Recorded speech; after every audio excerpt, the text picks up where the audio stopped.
What's up, guys? Welcome back to my channel. In this video, we are gonna talk about Pluto in the 7th house. And if you don't know where's your Pluto placed in your birth chart, I will leave a link down below. You can check out where's your Pluto in your birth chart. Also, I made an introduction video about Pluto, like this planet energy and how it affects in our life. If you wanna dig deep about Pluto, go back, watch this video, and then come back to this because I'm not gonna go deep about Pluto in this video. I'm gonna more like focus on the 7th house itself, because Pluto is a slow moving planet, furthest from this solar system, and it affects the generation. Like it stays in a one zodiac sign for like a decade, so it affects a generation of people, not just one individual person. And that's why it's very important to know which house you have Pluto, or you're not gonna know how it's affecting your life. So let's talk about the 7th house first.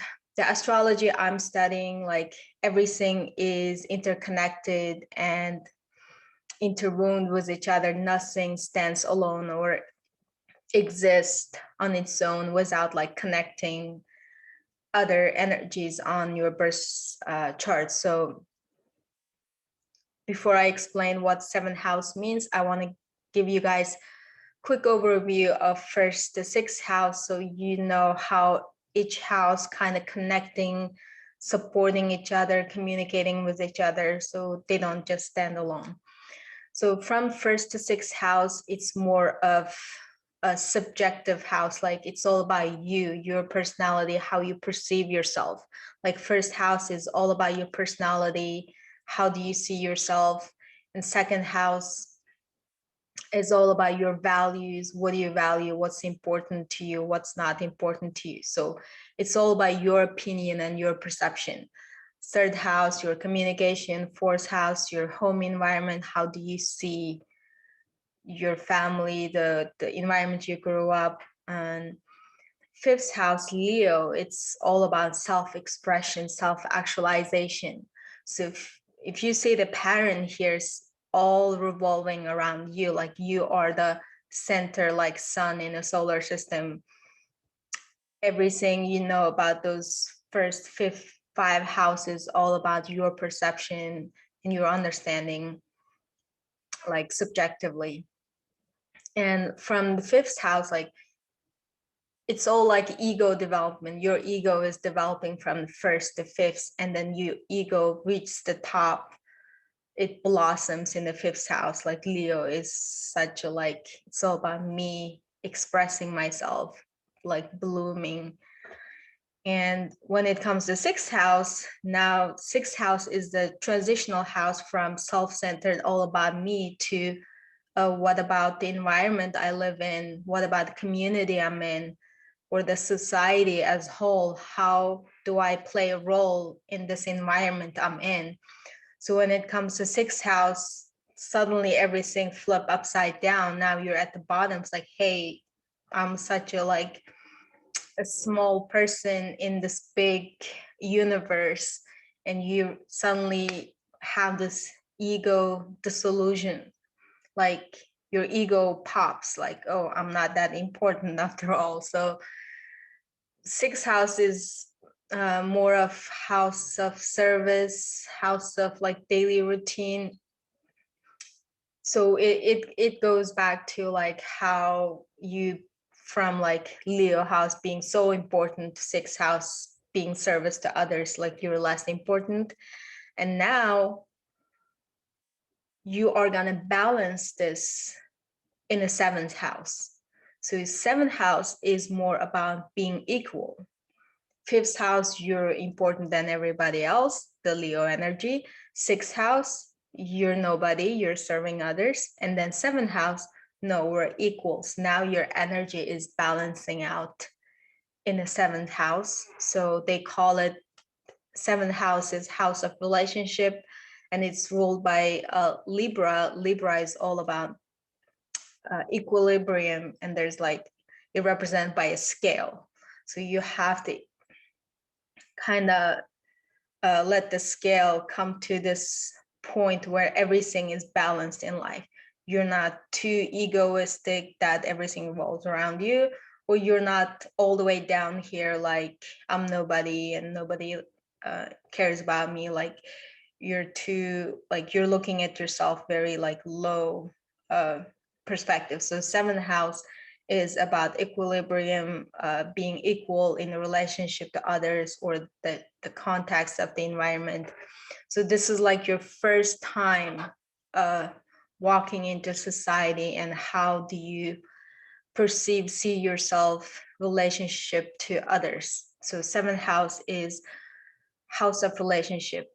It doesn't just represent partnership like marriage, partner, boyfriend, girlfriend, not just that type of relationship, even though like a lot of astrologers do reading about your relationship, they focus on your seventh house. However, like seventh house represent all kind of relationship, any relationship you have with someone outside of you. So your relationship to maybe coworker, your relationship to friends, your relationship to partner, your relationship to maybe like a business, like any kind of partnership includes in a seventh house.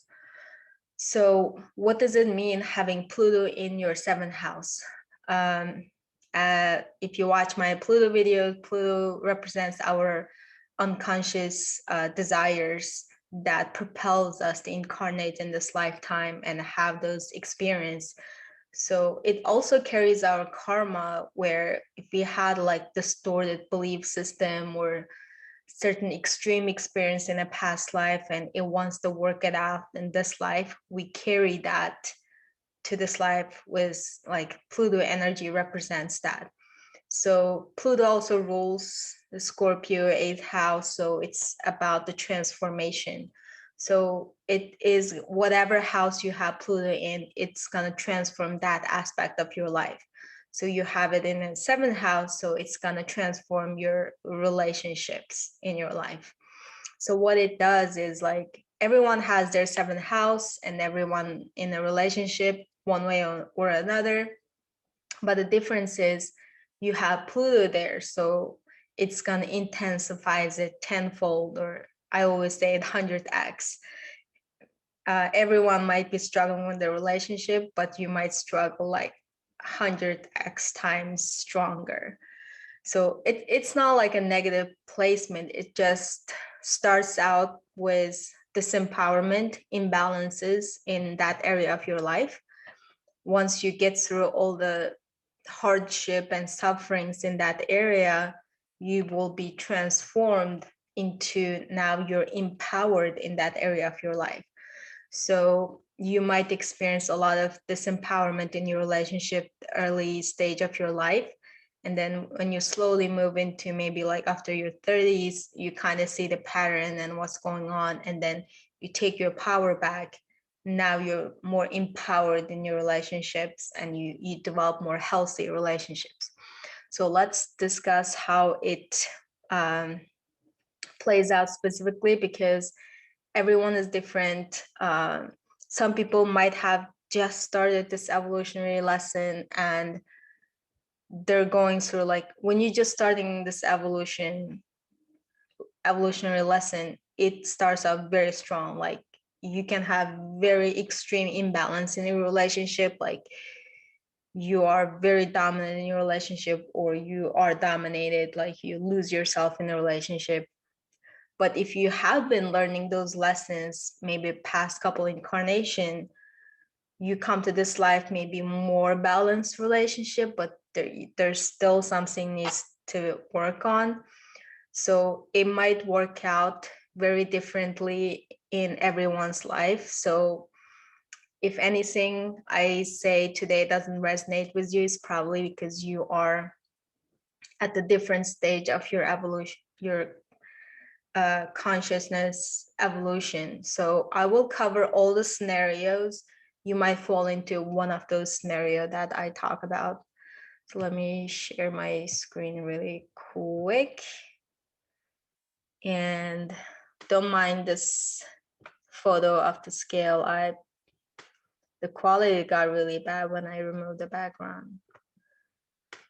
But anywho, so I picked this picture because 7th house relationship and ruled by Libra. Libra is all about the balance and equilibrium. And so having Pluto in there, the intent for you guys is really develop sense of individuality in a social context, because you have been like everything about your perception, your opinion about yourself from 1st to 6th house. Now in the 7th house, now you gotta see yourself who you are, comparing, like understanding your role in the society, like how others look at you. It's always been how I look at myself. Now I'm gonna look at how others look at me. Maybe I'll have a partner says like, oh, you're this, you're that. It's like, oh, I never thought of myself that way, because others can see our blind spot. So relationships works as like mirror to us. They point out our blind spots. So if you perceive yourself, I'm smart, I'm pretty, and then someone comes along and says like, hey, you're also very independent, or you're also this, and then you combine them together, now you have a full picture of yourself. So it's very important to know ourselves when we're in the relationship with others. Doesn't matter, it's coworkers, friends, parents, anyone outside of us can give us more objective opinion about who we are. So really your intention is develop that sense of individuality in a society, because a lot of us, we have this desire of being liked, being accepted, so we lose ourselves in societal context. Let's say if I go to a party and I see like all the party girls dressed like very sexy and this and that, it might not be who I am, but I want to be accepted, I want to be liked by majority of people, so I'll just follow the trend, do what everyone else doing. Then I will lose my own individuality or identity. So 7th house is about balancing that. We want to be like relate with others in a society, but we don't want to be at the point we relate with them so much that we become them and we lose ourselves. So you have to find that balance of, I want to keep who I am, and I also want to fit in the society. So it's about developing sense of individuality in a social context. And having Pluto in this house really represents like you need to develop this balance, or you need to participate in a relationship as equals, no longer like you're dominating the person you're in a relationship with, or they're dominating you, you're losing sense of yourself, you're becoming codependent. So having Pluto here, you will experience both extreme sides. You are going to go to the either side of the pendulum and you experience both. You will be like, you lose yourself, you lose your self-identity. Let's say you're in a relation, every time you get in a relationship, you merge with that person and you forget who you are. And then when you break up, there's this death and rebirth experience, like, oh my God, I was this person when I was with her, with him, but now they left me, I don't know who I am anymore. So a lot of people like get in a shock when they end the long-term relationship. Maybe they get out of long-term marriage or dating, and then once the partner left, they're like, I don't know who I am, like they lose their identity. So which is not good. So that's the one extreme side of the pendulum. You lose your identity and merge with the relationship, and you become that person, like you develop this alter ego to meet that person's need in that relationship with. And that alter ego is not you. That's just a mask you wear, because that person only accepts you when you wear that mask. So that's one side of the coin or the pendulum. And then you swing to the other side where you become dominant. You give people a feeling of you understand them. You see their reality, you know their values, and they feel so understood by you. And then you make them depend on you, like you make them feel like they need you in their life in order to like survive or be happy or to be complete. So you give them that sense of they need you and they can't leave you, so they're dependent on you. So you become this dominant person in that relationship. So now you're on the other side of the pendulum, and you're gonna, early stage of your life, you're gonna swing this pendulum to each side. Maybe you just might stay on this side for a long time or this side a long time, or you might swing and then you slowly come to the middle and you find that balance. And it's really up to like if you're just starting this evolutionary journey, or you've been working on this, trying to learn this lesson maybe a couple lifetimes. You might be already at a little bit lower level of pendulum. You might find that balance or equal relationship pretty fast. But or you could be just experiencing the extreme side. And you also feel this unconscious desire of pulled into relationship. It's like you cannot be alone with yourself, even like you're not married or you're not dating, but you're always with someone. Like someone is in your life in a relationship with you. So you don't know where it's coming from, but it is unconscious desire, because your evolutionary intent is to find that balance in a relationship. So it always throws you in a relationship whether you know it or not. And through those people that come to your life or through those relationships, you got to learn that lesson. So the life has, or the Pluto has, that responsibility of giving you those stimulus or external situation to throw at you so you can respond. While you're responding, then you become self-aware. It's like, why the same thing happening to me? There got to be a reason. And then you catch yourself, and then you start realizing those lessons. Like, yeah, it doesn't work out. It's not going to work out if I keep doing the same thing. I need to change what I'm doing. So it basically plays out 3 different ways in your life. The first one is you're going to leave the relationship. You just feel like the relationship doesn't satisfy you anymore, and you will leave. Or whatever reason you got into that relationship, your needs are met, and then you feel like there's no necessity to stay in that relationship anymore. You're going to leave. And the second scenario is your partner is going to leave. Your partner might be like,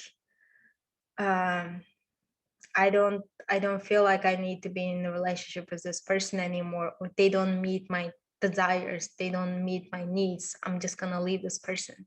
And you're not ready to let them go, but they're going to leave you anyway, put you in this desperation or misery. And the third scenario is you need them, they need you. You guys develop this codependency. You're meeting some of their needs, they're meeting some of your needs, and you can't leave each other because some of your needs meeting through this relationship, so you're stuck. But your relationship is still not equal.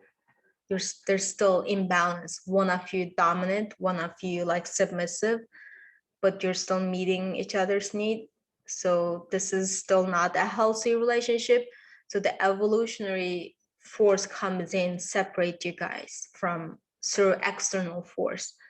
It could be death, your partner might die or get sick, or something like happens dramatically, the external force will separate you guys, because you need to develop that healthy relationship and a balance in your life.